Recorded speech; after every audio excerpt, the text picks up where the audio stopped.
I'm with Chicagoland Sports Radio now, and literally what we're doing is doing all these interviews and talking about the fights and everything. You know, tell me, you going into this fight with Phil, the element of wrestling, that's, I mean, because y'all both are All-Americans, and whether it's a national champion All-American or two national champions fighting, the advantage is gone. What I'm looking at from your perspective, I'm not thinking age, I'm thinking experience with you. I don't think the young man is going to be expecting or how to be able to protect against it. Tell me, what's going on? Not to give away my game plan, but here's what I'm gonna do. Phil ain't gonna take me down. I'm gonna stand up with him. I'm gonna take him down when I want to take him down. And until then, he's gonna get boxed up, all about the face and head. Okay. I mean, that's the way I see it. I'm not trying to be cocky and like that. You being confident. I'm just saying what I plan on doing. You asked me what I was imposing your will upon him, your physical will. That's what I want to do. Right. Coming off of meeting the Browns. Yeah, I saw that episode. Yeah, I saw that. You know, and I'm looking back historically from when I see these fighters, the new generation. Right. You all are getting the appearances on TV shows and in movies. And then you go back to fighting. It has not affected you because I look back like Forrest Griffin, that other black guy, Rampage, who, Mr. T playing Rampage that night. You know, Kung Lee coming off of a movie, looked kind of soft in that fight with Vanderlei. Yeah. Tell me, that has not affected your training none whatsoever? No, it hasn't, you know, but that's another part of it, you know. Yeah. With the sport, you know, you're only as good as your last fight. Right. And your next fight might be your last fight. So with that in mind, you always got to plan with the end in mind. So you got to do other things besides just fighting and doing things around fighting. But at the same time, you got to understand where your bread is buttered. So to stay in the gym and to, you know, make that part of your daily routine, make it a lifestyle, is paramount for me, and that's what I make sure I do. If I'm out of the gym for a couple weeks, I make sure I stay a couple weeks into the gym and just get it back on track, so then I earn the right to go out and do other things. For me, I think of it as I earn the right to be able to do it because, you know, I'm at the point where I'm starting to get up in the morning and my body don't feel how it did a few years ago. Oh, I know that feeling very well. But the way to kind of thwart off that whole process is just to never let it stop moving. When you let it stop moving, then you start to really feel like, man, I think I'm too old to be doing this. Right. So also you being a dad, I'm proud to see, you know, you had your little boy up there. He gonna follow in daddy's footsteps. I already know it.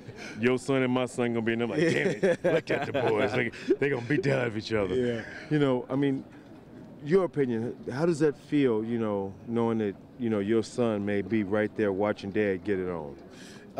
It's all right, you know, because I think I brought him along in the sport enough to know that, to understand it, it's a sport, and the fact that, you know, if I fight and I get messed up a little bit, Daddy just playing a little bit rough with his friends. That's what I tell him. Daddy just playing a little rough with his friends. Yeah, it don't really hurt that bad, you know. You want some video games, boy?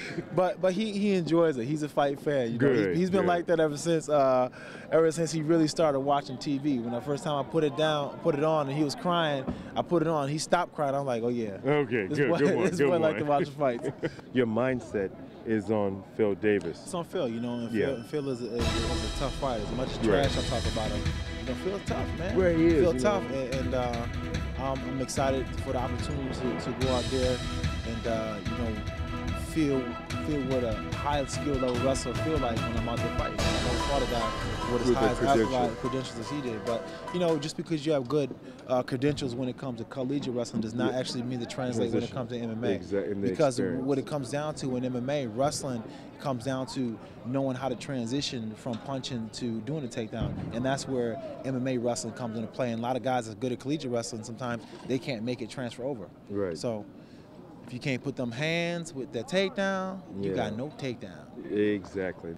I'm glad to see that, you know, you as an experienced, you know, former world champion that's now making his way back. And by the way, outstanding work with Tito. I just had to put that out there. I ain't got nothing against you, Tito, but brother, that was classic difference, you know, the transitioning in the game. You know, thank you. I appreciate that because that's one of the fight that I had to go out there and put a stamp on because everybody's like, yeah, I remember the first fight. So many questions, and even going into that fight, they're like, you know, you're the #1 contender, but you ain't fought nobody, and you ain't fought nobody in so long, and you know, you're gonna have ring rust, and last time you fought Tito was this and it was that, so that was years ago. Yeah, you have a lot of different questions, but nevertheless, it was good to go out there and answer those questions for everybody else and for myself as well. Shoney Carter, Mr. National at Chicagoland Sports Radio. Let me get one of these hats. Let me see how I feel. Let me feel how I feel. Throw it on. Let's see. I'm being endorsed.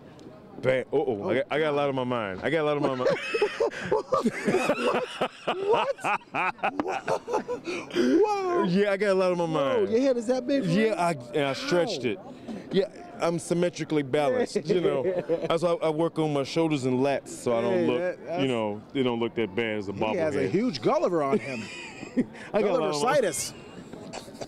Well, listen, this is Shoney Carter and Rashad Evans here for Chicagoland Sports Radio. Y'all take care. We are out.